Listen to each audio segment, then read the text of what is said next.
Halo para pencari cuan, selamat welcome di channel Dapur Saham Indonesia.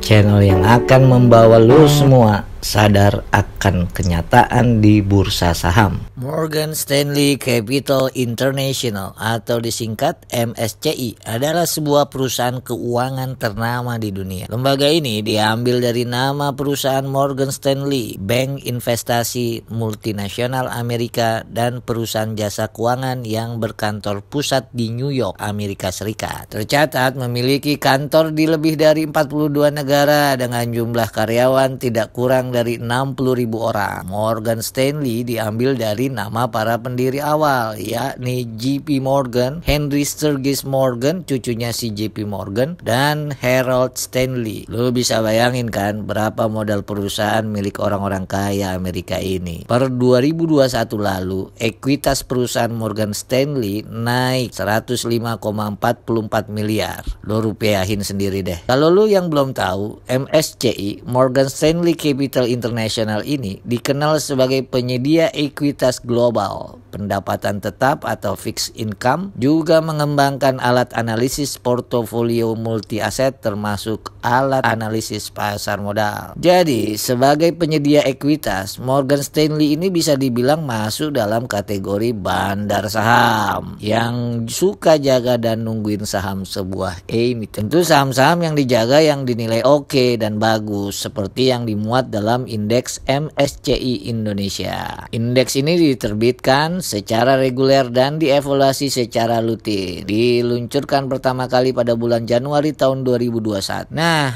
di video kali ini gua mau bahas indeks yang dibuat oleh Morgan Stanley. Indeks MSCI Indonesia dirancang untuk mengukur kinerja segmen pasar besar dan menengah di pasar modal Indonesia. Dengan 23 konstituen, indeks ini mencakup sekitar 85% dari dunia ekuitas Indonesia. Nggak semua orang rajin dan atau ngerti metode menganalisis keuangan dan nilai saham suatu perusahaan. Cara mudah adalah membaca indeks yang disusun lembaga-lembaga yang bonafit, ya seperti Morgan Stanley Inc. inilah. Ada 10 emiten teratas yang disajikan dalam indeks MSCI per 31 Maret 2022. Gua bisa bacain nih. 1. Bank Sentral Asia, Financial ya, tornya Bank Rakyat Indonesia, Telkom Indonesia. Nah, kalau ini Communication Service. Bank Mandiri, Astra International. Nah, kalau yang ini masuk consumer discretionary. Bank Negara Indonesia dan Bank Jago, ini financial sector juga. Merdeka Copper Gold Materials, United Tractors bidang energi, dan Carun Popkan Indonesia Consumer Staples. Kalau asing masuk dan beli saham-saham emiten tersebut, kita jadi bisa maklum karena perusahaan seperti Morgan Stanley tentu nggak mau rugi atau kehilangan nasabah kalau beli saham emiten gazebo. Nggak jelas boh. Coba kita lihat potensi naik turun harga saham 10 emiten yang disebut dalam indeks MSCI Indonesia sejak awal Januari 2022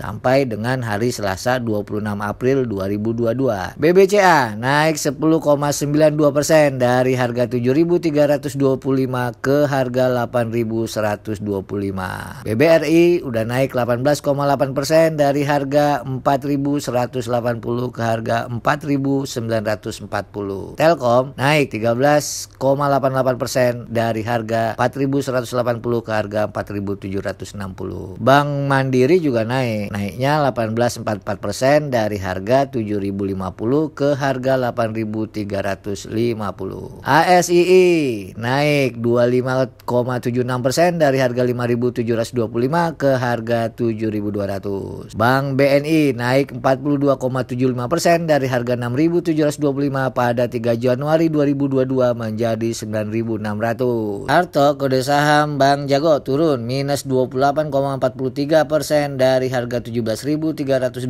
menjadi 12.400 perak. MDKA naik 25,64% dari harga 4.039 menjadi 5.075. UNTR naik 31,73% dari harga 21.825 menjadi 28.750 rupiah. Yang terakhir Cepin BIN ini justru turun minus 15,55% dari awal Januari 2022 di harga 5.950 ke harga 5.025. Dari data tersebut, 3 emiten yang harganya naik paling tinggi yakni BBNI naiknya 42,75%, UNTR naik 31,73% dan Astra International naik 25,86%. Total 8 emiten dalam indeks ini naik harganya sejak awal Januari, hanya 2 emiten yang harganya turun sejak awal tahun sampai saat ini, yakni Arto dan Cepin. Ini ada 3 pelajaran yang bisa kita petik dari indeks MSCI. Pertama, waktu lo masuk pasar saham, lo bisa diversifikasi sektornya, sektor finansial, pelayanan komunikasi, bahan baku, energi, atau sektor lainnya. Yang kedua, lo bisa nyontek saham-saham emiten yang dimasukin dalam indeks hasil riset Bursa Efek Indonesia atau MSCI ini. Lo dulu kalau nyontek di sekolah, pasti nyontek sama orang yang lebih pinter kan? Nggak mungkin lo nyontek sama yang abal-abal. Yang tiga, modal lo digedein supaya lo bisa lebih banyak emiten yang bisa sahamnya lo beli. Jadi kalau 2 emiten harganya turun, lo masih cuan di 8 saham emiten lainnya. Indeks MSCI ini disusun paling tidak berdasarkan 6 kriteria. 1. Value, yaitu seberapa mahal valuasi harga suatu saham. 2. Size, apakah emiten tergolong masuk ke perusahaan dengan kapitalisasi pasar kecil, menengah, atau besar. 3. Momentum, bagaimana momentum harga suatu saham. Yang keempat, quality, bagaimana kualitas neraca saldo perusahaan tersebut. 5. Yield, berapa imbal hasil suatu saham atau berapa dividen yang diberikan pada para pemegang sahamnya. Yang keenam, low volatility, apakah saham tersebut memiliki volatilitas yang rendah. Nah, ini bukan saham-saham yang gorengan, dibolak-balik, ditarik, diulur, dinaikin, dibanting dalam hitungan detik atau menit. Cuman informasi doang ya. Dari 10 emiten yang masuk dalam indeks MSCI Indonesia yang gue udah sampein, ada 7 emiten yang masuk dalam indeks saham pribadi gue. Kalau lu gimana? Sekian dulu video kita kali ini. Mudah-mudahan dikit-dikit ada manfaatnya. Terima kasih ya udah nonton channel Dapur Saham Indonesia.